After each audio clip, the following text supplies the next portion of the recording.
우리 교회는 교회 이름이 좀 깁니다. 송도 예수 소망교회.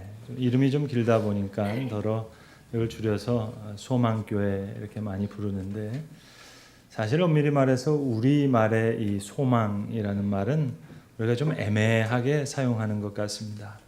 한번 제가 북경에 갔었을 때 북경대 교수로 계시는 중국인 교수님한테 직접 한자를 써가지고 물어봤습니다. 소망 이런 말 아냐 그랬더니 알기는 알겠는데 중국 사람이 많이 쓰는 말이 아니라 그러더라고요. 의외였습니다. 근데 우리는 이 소망이라는 말, 중국 사람도 잘 안 쓰는 말을 우리는 곧잘 사용합니다. 그래서 믿지 않는 사람들도 새해 소망에 대해서 얘기하고, 심지어는 화장품 이름도 소망이 있잖아요. 아마 예뻐지고 싶은 소망이 있었나 봅니다. 그래서 뭐 성적이 올라가고 싶은 소망도 있고 승진하고 싶은 소망도 있고, 그래서 이 소망이라는 말을 많이 씁니다. 그러나 여러분, 소망에서 말씀이 빠지면 그건 그저 기대와 같습니다. 소원과 비슷합니다. 그저 새 덕담 같은 겁니다. 그저 화장품 같은 희망사항 말입니다. 좋게 얘기하면 덕담이고 좀 심한 말로 나쁘게 표현하면 이건 개꿈입니다. 우리의 소망은 좀 애매한 부분이 많습니다. 오늘 본문에서 바울이 소망을 이야기하고 있습니다. 그런데 우리가 말하는 애매한 소망과는 확연하게 차이가 납니다. 성경의 위로로 가진 소망, 분명한 소망입니다. 말씀이 위로가 되었고 말씀이 분명한 소망이 되었습니다. 바울은 아시는 대로 복음을 들고 열방을 향해 나아갔던 사람입니다. 왜 그랬을까요? 바울이 무슨 역마살이 많은 사람이어서 그랬을까요? 아닙니다. 성경을 열어볼 때마다 열방이 주의 이름을 찬양한다라는 말씀이 보이는 겁니다. 그래서 그 말씀이 자꾸 귓가에 들리는 거예요. 그래서 오늘 본문 9절, 10절, 11절, 12절은 그 이야기를 하는 겁니다. 기록된 바. 그리고 다른 성경을 펴니까 또 이르되, 또 11절에 보시면 또라는 말씀이 나오고 12절에도 또 이사야가 이르되, 또 그리고 또라는 말이 계속 반복되어서 나옵니다. 그래서 오늘 여러분 성경 본문을 이렇게 보시면 오른쪽으로 이렇게 밀려 들어간 부분이 있습니다. 9절, 10절, 11절, 12절. 요 4절에 대한 부분만, 그 본문만 제가 조금만 양념을 해서 요리를 하겠습니다. 우리는 구약 성경을 39권으로 그렇게 알고 있습니다. 그런데 원래 히브리 성경은요, 이 39권의 성경을 크게 3개의 3권의 두루마리로 이렇게 묶어놨습니다. 첫 번째 두루마리가 이게 율법이에요. 토라라고 부르는 성경입니다. 이게 창세기부터 신명기까지 있는 모세오경 토라가 있고요. 두 번째 책은 케투빔이라고 불렀습니다. 시가서입니다. 그러니까 시편, 잠언, 전도서 같은 케투빔 두 번째 두루마리가 있고, 그리고 그 나머지 모든 성경, 예언서, 선지서, 대선지서, 소선지서를 다 합해서 이 한 뭉덩이의 두루마기가 있었는데 이것을 레비임이라고 그렇게 불렀습니다. 그러니까 오늘 10절, 11절, 12절은 그거를 하나씩 얘기하는 거예요. 그러니까 10절은 토라에 나오는 신명기의 말씀을 인용한 것이고, 두 번째 11절의 말씀은 케투빔, 시편의 말씀을 인용한 것이고, 그리고 마지막은 네비임, 이사야서의 말씀을 인용한 겁니다. 토라에서 제일 중요한 책은 신명기니까요. 케투빔에서 제일 중요한 성경은 시편이니까요. 네비임에서 제일 중요한 성경은 이사야서니까요. 그러니까 바울이 온 세계를 다니면서 지금 이방에 복음을 전하는 이유를 로마 교인들에게 설명하는 중에 오늘 9절에 시편의 노래를 이야기하면서 이 노래가 자기 노래라는 겁니다. 시편의 찬양이 자기의 찬양이라는 거예요. 시편의 고백이 자기의 신앙의 고백이라는 겁니다. 평생토록 부를 찬송, 이게 자신의 노래라는 거예요. 그래서 그 말씀이 들리는 거예요. 그러므로 내가 열방 중에서 주께 감사하고 주의 이름을 찬송하리로다. 이게 내 간증이 되고 고백이 됐는데 성경을 열어서 볼 때마다 그 말씀이 보이는 겁니다. 첫 번째 책인 토라를 열고 봐도 이 토라의 말씀에 열방들아 주의 백성들이 함께 즐거워하라 하셨다. 두 번째 케투빔을 열어보아도 거기에도 또다시 모든 열방들아 주를 찬송하며 모든 백성들아 그를 찬송하라 하였으며, 세 번째 책 네비임도 열어봤더니 그 네비임도 또 이르시기를 이새의 뿌리, 다윗의 뿌리 곧 열방을 다스리기 위해서 일어나시는 이가 있으리니 열방이 그에게 소망을 두리라. 구구절절 동일한 말씀으로 들리는 겁니다. 그래서 오늘 그 얘기를 하는 거예요. 기록된 바 또 이르되 또 말씀하시되 또 이르시되, 지금 그 얘기입니다. 자, 이제 오늘 본문이 좀 보이십니까? 요리 보고 조리 봐도 바울에게는 말씀이 다 그렇게 들려요. 성경의 말씀이 자기에게 그렇게 위로가 되는 거예요. 그래서 이 말씀이 자기에게 소망이 되는 겁니다. 애매한 소망이 아닙니다. 성경의 위로로 가지게 된 그 소망입니다. 여러분, 정말 말씀이 우리에게 위로가 될 때 온 세상이 말씀으로 보입니다. 말씀이 진정한 소망이 될 때 모든 것이 다 말씀으로 들려요. 어느 한 절을 꽂아오는 게 아닙니다. 모든 것이 말씀입니다. 시인 구상이 말씀의 실상이라는 시를 쓰면서 그런 표현을 해요. 영혼의 눈에 끼었던 무명의 백태가 벗겨지고 보니까 노상 보아왔던 손가락이 10개인 것도 이게 기적을 접하는 듯이 너무 새롭고, 저 창밖 울타리에 피어있는 개나리도 부활을 시범하듯이 그렇게 보이고, 이렇게 창대한 우주의 속에 작디 작은 모래알과 같은 내가 말씀의 신령한 은혜 가운데 이렇게 오물오물 거리고 있는 것이 이게 말씀의 실상이라는 거예요. 상징도 아니고 상상도 아니고 이게 말씀의 실상입니다. 그렇게 기도하는 유명한 시입니다. 믿음은 여러분 말씀을 믿는 겁니다. 간혹 우리가 이거 애매하게 생각할 때가 있어요. 소망은 그 말씀이 이루어질 것을 소망하는 겁니다. 기도도 마찬가지예요. 내 소원을 아뢰는 것이 아니라 말씀이 내 소원이 되는 겁니다. 그러니까 믿음, 소망, 사랑, 우리가 잘 아는 것 같은데 이걸 애매하게 사용합니다. 짧은 시간이지만 좀 큰 그림을 한번 제가 그려볼게요. 여러분, 믿음, 마가복음 9장 23절에 보시면 믿는 자에게는 능치 못할 것이 없느니라 했어요. 그런데 이것은 번역이 좀 많이 부족합니다. 믿는 자에게는 하니까 그만 믿는 자가 주체가 되었어요. 이거 마가복음 9장에서 예수님께서 귀신 들린 아들을 둔 아버지에게 주시는 말씀이거든요. 그런데 마가복음 9장은 구조가 이렇게 되어 있습니다. 하나의 주제를 설명하고 그 주제에 대한 이야기가 이어서 나오는 구조입니다. 그러니까 9장 1절 첫 절이 주께서 저들에게 이르시되 내가 진실로 진실로 이르노니 여기 있는 자들 중에 죽기 전에 하나님의 나라가 권능으로 임하는 것을 볼 자들로 있느니라. 이 말씀을 하시고 변화산상에서 변화되신 이야기, 그리고 이 귀신 들린 아들을 둔 아버지 이야기가 나옵니다. 그러니까 테마가 주어지고 두 가지 사건이 나오는 구조예요. 그러니까 믿음이 없는 세대야 왜 하나님의 나라가 권능으로 임하는 것을 보지 못하느냐. 그러니까 믿음이란 하나님의 나라가 권능으로 임하는 것을 보는 것과 보지 못하는 것의 차이라는 얘기입니다. 변화하신 예수님의 모습을 제자들이 봤어요. 권능으로 하나님의 나라가 변화산상에 임하는 것을 봤어요. 그러니까 믿는 자에겐 능치 못할 일이 없느니라. 이 말의 주체는 하나님이 되시고 하나님 나라가 중심이 되는 겁니다. 처음부터 주님께서 말씀하시고자 하는 바가 그거였어요. 내가 그 권능을 가지고 내가 원하는 대로 무엇을 일을 한다는 게 아닙니다. 근데 우리는 믿음도 애매하게 사용하면서 너무 많이 오해를 해요. 믿는 자에게 능치 못한 것이 없으리라. 그러니까 믿으면 내게 힘이 생겨서 능치 못할 일이 없다. 만능의 능력이 내게 들어와서 내가 병도 고치고 교회도 성장시키고 이러면서 생각이 그런 식으로 되었어요. 그러니까 하나님의 나라가 권능으로 임한다 하는 말씀은 다 싹 사라지고 하나님 믿으면 내게 권능이 생겨서 내가 그 권능을 가지고 못할 일이 없다.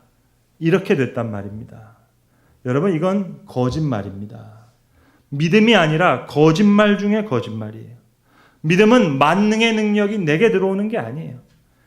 Everything is possible for him who believes. 하나님의 권능이 이 악하고 믿음 없는 세상에 나타나는 것을 그려놓은 말씀이에요. 그러면 나는 뭐냐? 변화산상에서 변화되신 예수님의 모습을 본 제자들 같이 나도 이제 볼 수 있는 사람이 되는 겁니다. 말씀이 권능으로 임하는 것을 봅니다. 이것이 믿음의 세계예요. 소망도 마찬가지예요.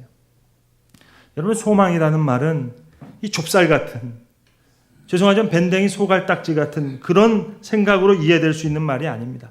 자꾸 좁혀서 생각하니까 자기 소망은 성적 좋아지는 거라고. 그런 얘기가 아니에요. 소망은 알파와 오메가에 대한 얘기입니다. 큰 역사에 대한 틀에 대한 이야기예요.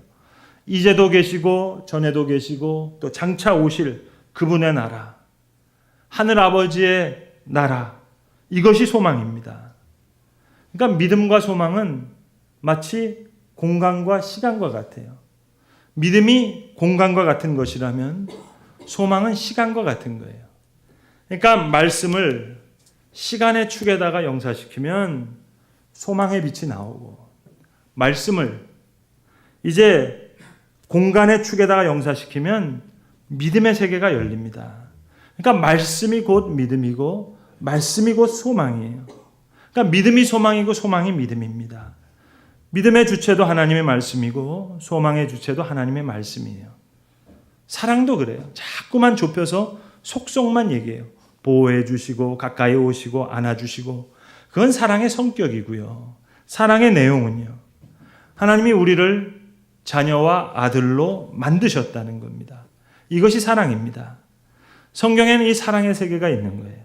이 믿음의 세계, 이 소망의 세계가 있어요. 믿음의 세계가 환하게 보여요. 사랑과 소망의 세계가 활짝 열려요. 이런 위로는 세상에는 없어요. 이 믿음과 소망과 사랑의 세계에 충만하니까 내가 할 수 있는 일이 확실하게 보이는 겁니다. 오늘 본문의 바울의 경우는 다메섹에서 은혜를 받자 곧장 아라비아로 달려갑니다. 열방이 그에게 소망을 두어야 되기 때문에. 오늘 본문에 이어서 이제 로마서 15장 14절 이하에 보시면 바울이 오늘 이 로마서를 쓰는 직접적인 목적을 밝힙니다. 그리고 자신이 가지고 있었던 로마 방문 계획과 스페인 방문 계획을 이야기합니다. 그냥 자기가 세운 계획이 아니에요. 여러분, 로마서를 쭉 한눈에 한번 훑어보시면 오늘 본문처럼 이렇게 안쪽으로 들어가 있는, 소위 인덴트 돼 있다 그러죠. 인덴트 돼 있는 부분, 그게 바울이 성경을 인용하는 부분인데, 자신의 선교 계획을 밝힐 때 인용하는 구절은 거의 다가 이사야서입니다. 특별히 11장 25절 이하 같은 데 보시면 바울이 내가 한 비밀을 깨달았다는 거예요.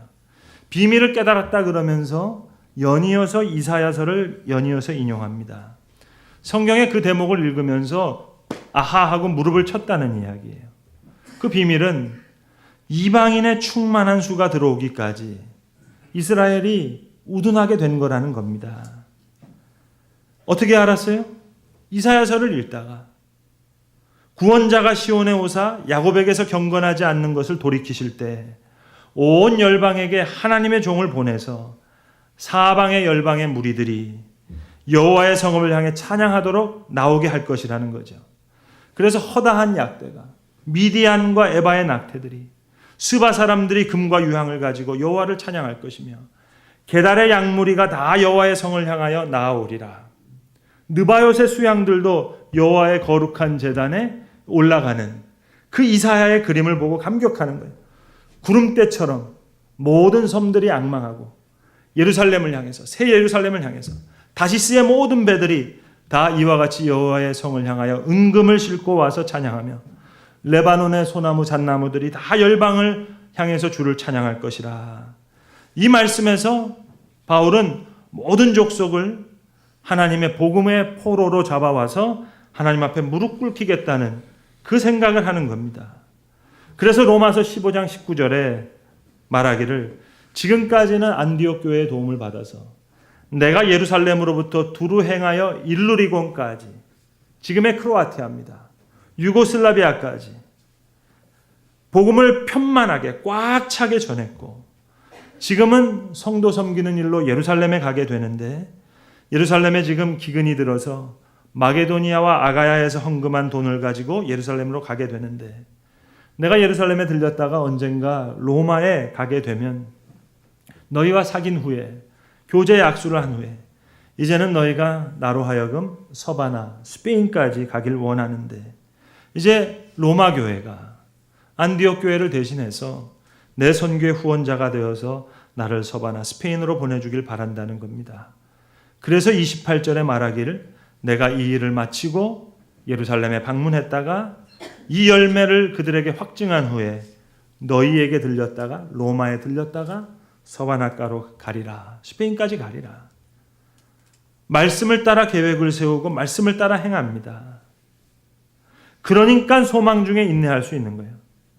내 멋대로 계획해놓고 나중에 하나님 부른다고 소망이 되는 게 아니에요. 말씀 속에서 내 삶을 드리고 말씀 속에서 소망을 얻어요. 그래서 바울이 고린도 후서 11장에서 유명한 고백을 하잖아요.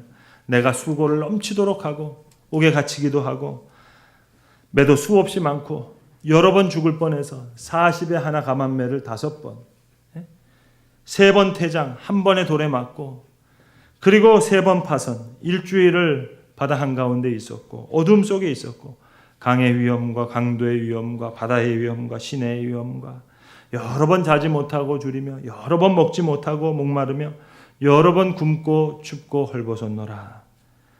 그러나 이 모든 일을 기쁨과 소망 가운데 견딜 수 있었던 것은 성경의 위로로 가진 소망 때문이었습니다. 오늘 본문대로 열방들이 주의 백성과 함께 기뻐할 그 말씀을 믿었어요. 그 말씀이 소망이 됐어요. 그 말씀 가운데 믿음과 소망과 사랑의 세계가 활짝 열렸어요. 말씀이 주신 계획이고 말씀이 주신 믿음이에요. 성경의 위로로 가진 소망입니다. 여러분, 말씀이 빠지면 그건 그냥 기대예요. 그저 설날에 덕담하는 것과 비슷해요. 그건 그냥 희망 상황입니다. 그냥 소원이에요. 나쁘게 말하면 객궁 같은 겁니다. 말씀에 인도하심이 있고 말씀에 대한 순종이 있고 말씀에 대한 위로가 있을 때 그때 비로소 소망의 세계는 열립니다. 소망이란 말씀은 말씀으로 위로받는 자에게만 열려지는 세계예요. 예수 믿어서 잘 되고 내 아들 잘 되고 우리 집안 잘 되고 그거 소망 아닙니다. 알파와 오메가를 이제 알았어요. 큰 역사의 구원의 틀을 이해했어요. 다 이해했어요. 이 말씀의 역사에서 위로받는 자에게 열려지는 것이 소망의 세계예요. 요즘 좀 눈물이 많아졌습니다. 아직 젊고 팔팔할 나이인데 남자들은 나이 들면 눈물이 많아진다는데 아직 젊은데 눈물이 좀 많아졌습니다. 로닝 커닝햄이라고 하는 YM이라고 하는 유명한 선교단체를 창설하신 분이 직접 낭독하시는 몇 분짜리 짧은 영상을 보면서 제가 한참 울었습니다. 선교사님들 스틸 사진을 영상으로 보여주면서 감동적인 음악과 함께 로닝 커닝햄이 중후한 목소리로 낭독을 하시는데 제가 그 영상을 보는 내내 울컥울컥했습니다. 이 로닝 커닝햄 한평생을 하나님의 일을 위해서 사역하신 분이니까 그의 삶과 사역의 힘이 그 목소리에 실리니까 목소리가 너무 힘이 있는 거예요. 제가 로닝 커닝햄이 낭독한 부분을 그대로 이 시간 좀 번역해 왔습니다. 배경음악이 없고 감동적인 스틸 사진이 없어서 오늘은 울컥하지 않을 것 같습니다. 원문의 감동을 그대로 옮기지 못하겠지만 긴 전문이지만 그래도 그대로 한번 낭독해 보겠습니다. 태초에 하나님은 자신의 형상대로 사람을 창조하셨습니다. 신선한 바람이 불 때 에덴 동산을 함께 거니셨습니다. 그러나 죄가 그 연합을 깨뜨렸습니다. 그래서 하나님은 선교사를 만드셨습니다. 하나님이 말씀하시길 난 현상유지 삶을 거부하고 부유한 삶의 꿈을 내려놓고 가족을 떠나 먼 나라로 날아가 한 번도 들어보지 못한 언어를 배우며 털털거리는 버스를 타고 아무 곳에서나 자고 아무 것이나 먹으며 때로는 뜨거운 열기를 견디고 때로는 혹한과 싸우면서도 얼굴에 미소를 띠며 열방을 향해 기꺼이 복음을 가져갈 수 있는 누군가가 필요하단다. 그래서 하나님은 선교사를 만드셨습니다. 하나님이 말씀하시길 추수할 것이 많은데 씨를 뿌리고 땅을 기경하고 씨앗에 물을 주고 추수를 거둘 준비가 된 누군가가 난 필요하다. 가서 저들을 훈련하고 추수하며 부르심에 응답하며 그 대가를 지불할 누군가가. 그래서 하나님은 선교사를 만드셨습니다. 하나님이 말씀하시길 모든 사람의 종이 되어 가장 비천한 일을 떠맡고 가난한 자의 발을 씻어주고 아픈 자를 돌보며 그들의 상처를 닦아줄 누군가가 난 필요하다. 갇힌 자를 찾아가고 과부와 고아를 돌보며 자네 속에 엄마 잃은 아이 곁에 앉아 그들에게 나의 사랑을 말해줄 누군가가 난 필요하다. 그래서 하나님은 선교사를 만드셨습니다. 하나님이 말씀하시길 눈먼 자가 볼 수 있음을, 저는 자가 걸을 수 있음을, 죽은 자가 다시 날아갈 수 있음을 믿을 누군가가 난 필요하다. 오랜 시간 기도하고 말할 수 없는 탄식과 간구로 밤을 새워 중보하며 한 영혼이 구원될 수 있게 할 누군가가. 하나님이 말씀하셨습니다. 정직하고 용감하며 은혜와 자비와 긍휼이 충만하여 두려움에서 벗어나 복음의 소식을 알고 행할 누군가가 난 필요하다. 사랑으로 불타며 진리로 허리띠를 띠고 하나님의 영광을 나타낼 누군가가. 그래서 하나님은 선교사를 만드셨습니다. 하나님이 말씀하시길 그들에게 청하기 전에 먼저 예하고 대답해 줄 누군가가 난 필요하다. 외딴 섬으로, 불모의 사막으로, 닫혀있는 나라와 이웃에게로, 때로는 젊은이들의 대학으로 가 복음이 닿지 않는 사람들에게 복음을 전할 누군가가. 누가 산을 넘고 장애물을 견디며 가겠는가? 한 번도 들어보지 못한 분을 어떻게 그들이 믿겠는가? 전파하는 자가 없이 어떻게 그들이 듣겠는가? 보내지 않으면 어떻게 그들이 전할 수 있겠는가? 그래서 하나님은 선교사를 만드셨습니다. 여러분, 소망의 세계란 말씀의 인도하심이 있고 그 말씀에 대한 순종이 있고 그래서 그로 인해 말씀에 대한 큰 위로를 받을 때에만 비로소 우리에게 열리는 세계입니다. 이것이 하나님이 우리에게 주시는 소망의 세계인 것입니다. 기도하겠습니다. 아버지 하나님, 우리는 때로 소망을 애매한 말로 사용할 때가 많았습니다. 심지어 지난 한 주간 동안도 새 소망을 품기도 했고 내 자신에 대한 소원과 내 자녀들에 대한 기대와 또 우리 집안에 대한 희망사항을 소망으로 여기며 심지어는 그 소원을 붙잡고 하나님 앞에 기도하기도 했습니다. 지금 소망의 세계는 말씀의 인도하심이 있고 그 말씀에 대한 순종이 있고 그리하여 말씀에 대한 위로가 있을 때에만 비로소 우리에게 열려지는 귀한 하나님의 세계인 줄로 아오매. 지금 소망의 세계를 바라볼 수 있는 하나님 나라가 권능으로 임하는 믿음의 세계에 들어갈 수 있는 귀한 주의 자녀들 되게 하시옵소서. 우리 주 예수 그리스도의 이름으로 기도합니다. 아멘.